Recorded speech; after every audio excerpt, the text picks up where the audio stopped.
আপুনি PM কিষাণৰ হিতাধিকাৰী হয় নেকি? যদি আপুনি PM কিষাণৰ হিতাধিকাৰী হয় তেন্তে ভিডিঅ'টো আপোনাৰ বাবে প্ৰয়োজনীয় হ'ব পাৰে।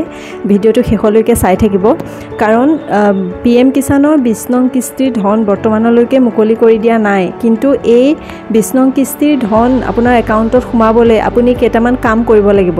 যদি আপুনি এইকেইটা কাম কৰা নাই তেন্তে আপোনাৰ 20 নং কিস্তিটো আপোনাৰ একাউণ্টত নোসোমায়। আৰু লগতে এইবাৰ 20 নং কিস্তিত 2000 সলনি 4000 টকা দিব নেকি? এই সকলোখিনি মই জনাম। ভিডিঅ'টো শেষলৈকে চাই থাকিব। লগতে আপুনি যদি মোৰ চেনেলটো নতুনকৈ আহিছে মোৰ চেনেলটো ছাবস্ক্ৰাইব কৰিব, লগতে বেল আইকনটো প্ৰেছ কৰি ৰাখিব যাতে মই নতুন ভিডিঅ' দিলে নটিফিকেশ্যন পায়। নমস্কাৰ, মই ময়ূশ্ৰী। আপোনালোক সকলোকে ময়ূৰী ইনফটেকৰ আন এটা নতুন ভিডিঅ'লৈ স্বাগতম জনাইছোঁ। আজি মই ভিডিঅ'টোত PM কিষাণৰ যিখিনি হিতাধিকাৰী তেওঁলোকৰ বাবে ভিডিঅ'টো আগবঢ়ালোঁ। কাৰণ যিসকল PM কিষাণৰ হিতাধিকাৰী আছে তেওঁলোকে বৰ্তমান 20 নং কিস্তিৰ ধন মুকলি কৰাৰ আগতে এই কামকেইটা কৰি ল'ব। এই কামকেইটা নহ'লে 20 নং কিস্তিৰ ধনটো নাপাব। এই কামকেইটাৰ ভিতৰত হৈছে প্ৰথমটো হৈছে ফাৰ্মাৰ ৰেজিষ্ট্ৰেশ্যন। ফাৰ্মাৰ ৰেজিষ্ট্ৰেশ্যনটো কৰাৰ কাৰণে জনাইছিলে ফাৰ্মাৰ ৰেজিষ্ট্ৰেশ্যন কৰিবই লাগিব। লগতে EKYC কৰিব লাগিব আৰু আধাৰটো আপোনাৰ বেংক একাউণ্টৰ লগত লিংক থাকিব লাগিব। আপোনালোকে হয়তো সকলোৱে জানেই আজিকালি যিকোনো চৰকাৰী আঁচনিৰ ধন পাবৰ কাৰণে আধাৰ কাৰ্ডৰ লগত বেংক একাউণ্ট লিংক থাকিব লাগে। গতিকে PM কিষাণৰ ধন পাবৰ কাৰণেও আপোনাৰ আধাৰৰ লগত বেংক একাউণ্ট লিংক থাকিব লাগিব।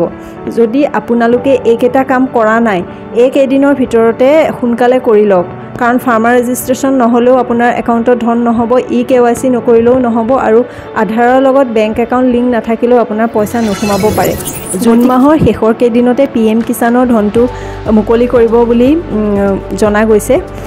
কোনো অফিচিয়েল নটিফিকেশ্যন নাই, কিন্তু নিউজ পেপাৰ আৰু চৰকাৰৰ যিখিনি চৰকাৰী মিটিং হৈ আছে তাত জনোৱা মতে জুন মাহৰ শেষৰ কেইদিনতে PM কিষাণৰ ধন মুকলি কৰি দিয়া হ'ব। গতিকে আপোনালোকে এইকেইদিনৰ ভিতৰতে যিমান সোনকালে পাৰে, যদি এইকেইটা কাম কৰা নাই সোনকালে কৰি ল'ব, নহ'লে আপোনালোকৰ ধন পোৱাৰ পৰা বঞ্চিত হ'ব। লগতে এইবাৰ PM কিষাণৰ 20 নং কিস্তিটোত 2000 সলনি 4000 টকা পাব বুলি যিকোনো নিউজ পৰ্টেলত বা দেখা পোৱা গৈছে। কিন্তু আমাৰ অসমৰ যিসকল PM কিষাণৰ হিতাধিকাৰী আছে তেওঁলোকে 4000 টকা নাপায়। মধ্যপ্ৰদেশৰ যিসকল কৃষক আছে, মধ্যপ্ৰদেশৰ যিসকল PM কিষাণৰ হিতাধিকাৰী আছে তেওঁলোকেহে 4000 টকাকৈ পাব। আৰু আমাৰ অসমৰ যিসকলৰ যিকোনো পেণ্ডিং যদি কিস্তি আছে, ধৰক কোনোবাজনে 19 নম্বৰ কিস্তিটো পোৱা নাই বা কোনোবাজনে 18 নম্বৰ কিস্তিটো পোৱা নাই, তেনেকৈ যেটা কিস্তি পেণ্ডিং হৈ আছে সেইকেইটা গোটেইকেইটা কিস্তি একেলগে দিব বুলি জনাইছে। তেতিয়া কোনোবাই 2000 বা 4000 বা 6000 টকা একেলগে পাব পাৰে। কিন্তু এটা কিস্তিত 4000 টকাকৈ নিদিয়ে। কেৱল মধ্যপ্ৰদেশৰ যিসকল লোক আছে, কৃষক সন্মান নিধিৰ হিতাধিকাৰী আছে তেওঁলোকেহে পাব। গতিকে ভিডিঅ'টো যদি চাই ভাল পালে লাইক কৰিব, লগতে শ্বেয়াৰ কৰিব আৰু মোৰ চেনেলটোত ছাবস্ক্ৰাইব কৰিব, লগতে বেল আইকনটো প্ৰেছ কৰি ৰাখিব। Thank U.